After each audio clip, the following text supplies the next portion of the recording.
Good morning. It is currently 6:37 a.m. on February 27th, 2015, Friday.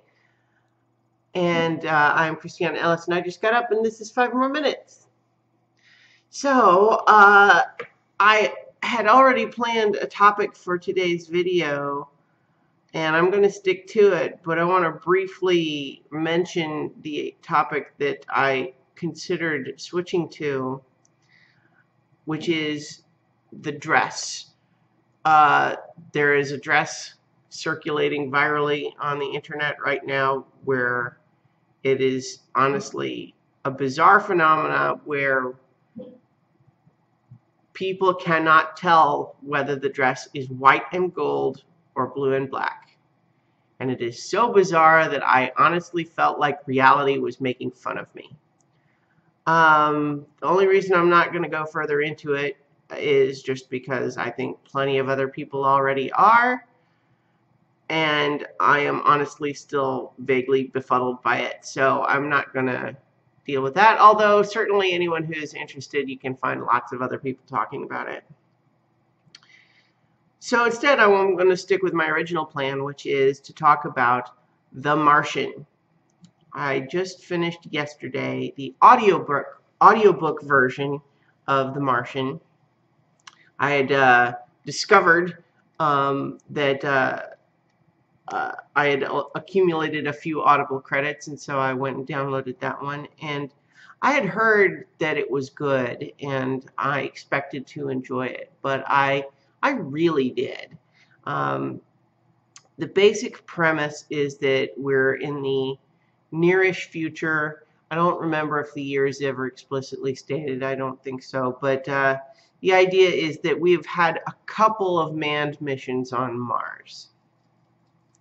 And in particular, the Ares 3 mission is the third mission to actually land people on Mars. And that's the mission that's taking place as we begin our story.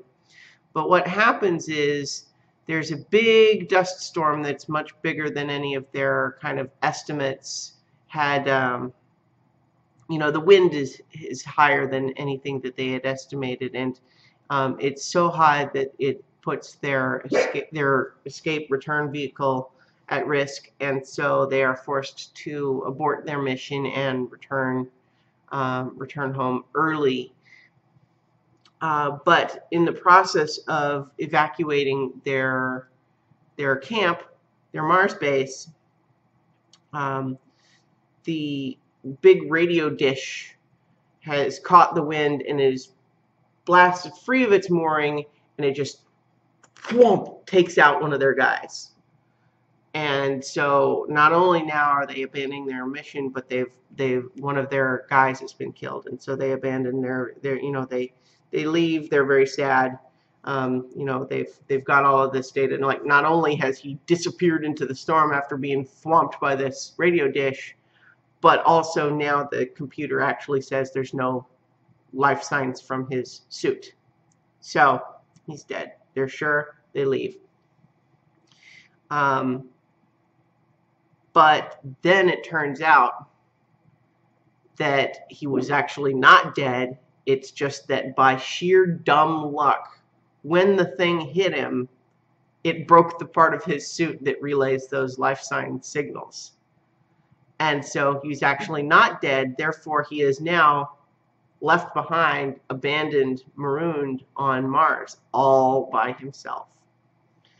Now, he does, at the very least, have the benefit that this Mars base that they had set up was originally intended to have 6 people live there for 31 days, and this all happened only on day 6. So at least for the immediate time, he's got, you know, he's got a base with, you know, air and working space. He's got food, water, air. But at the same time, Mars is far away. It's gonna, like, even if people knew he was there, which they don't, and he can't tell them because the radio is busted, because of the whole dish, right? It would take them years to send a new mission back to him. And so even if he's okay for the short term, there's no possible way that they could get back to him in time before he starves to death or runs out of air or something else happens. And so what's he going to do? Well, he's an engineer and he figures stuff out. And the whole story is basically the story of how does this guy figure out what to do. And it also, cuts back and forth between also the people back on Earth and the people who are in the ship that left behind, and just figuring out what are people going to do. And what I love about this story, in addition to it just being exciting and imaginative in general, is that it really focuses on the engineering aspect of it. A lot of the time, science fiction is all about maybe the big science ideas, but then it just really is hand wavy as far as how to actually do something. It's like you have a machine and it's life support, but how does it work? What is it actually doing?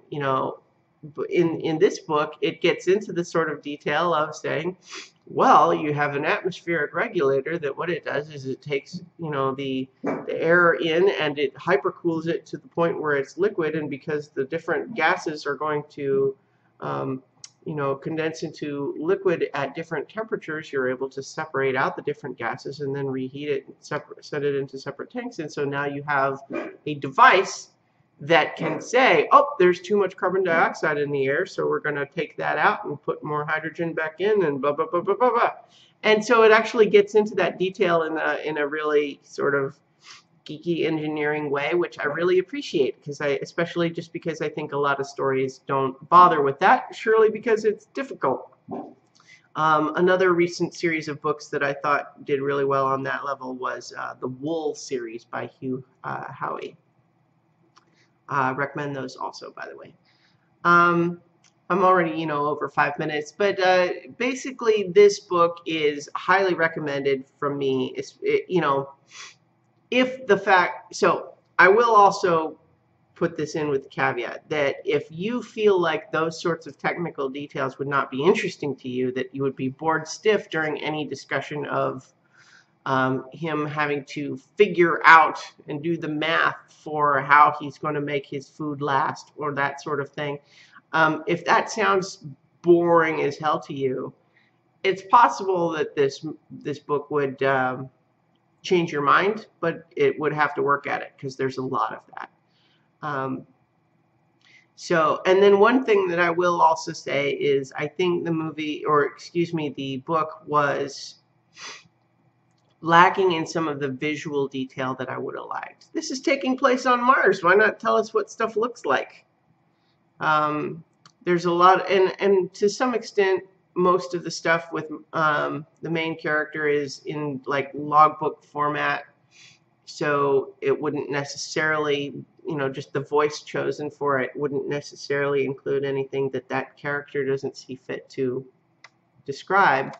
But for us, the reader, we don't know what everything looks like on Mars. We've seen rover pictures, but I would have appreciated some more visual detail than what is provided in the book. But that is one of the reasons why it's also so exciting that they are making a movie of it. As I was listening to the audiobook, I was thinking to myself that this thing really belongs as a movie or as a TV miniseries or something.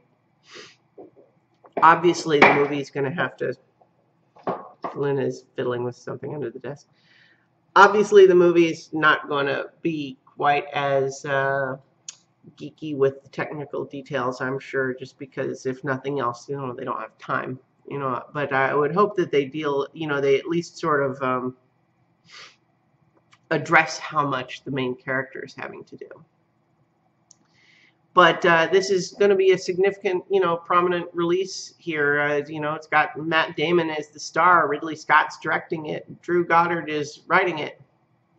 It's going to be released in November, and I'm very excited because I really enjoyed this book, and I think it's going to be fantastic as a movie. And I definitely recommend it highly as something that a lot of science fiction doesn't do, which is getting into the engineering of things, which I really like. I am a chemical engineer after all. Not just the like how of something, you know, like what's the scientific phenomena behind why something works, but also just like the actual nitty-gritty of like what do you need it to be made of in order for that to happen. You know, how big does it have to be? How fast does it have to work? You know, so for example, Apollo 13 is another good example of something to compare this to, because there's exciting action happening, but a whole lot of the story is them having to figure out how to solve the various problems that come up. Uh-oh, our carbon dioxide scrubber wasn't designed to work this long, so we have to figure out how to make another one. Or, hey, he's got enough food to last this long, but is there any way he could grow more? Hey, there's going to be this temperature problem. Hey, he needs to get all the way over here, but he doesn't have a guidance system to tell him how. All of those sorts of things. So Apollo 13 is very similar in tone, I would say, to this one. And so maybe if you liked that one, you'll like this one. Luna is driving me bonkers with the parking. Yesterday and today, I love her so much, but boy, sometimes I don't know what to do. Anyway, Martian is good by Andy Weir, and it's also kind of a neat example of a self-publishing success story. So people should look up more about that as well. But I've already been talking enough today, so I will talk to you guys tomorrow for 5 more minutes.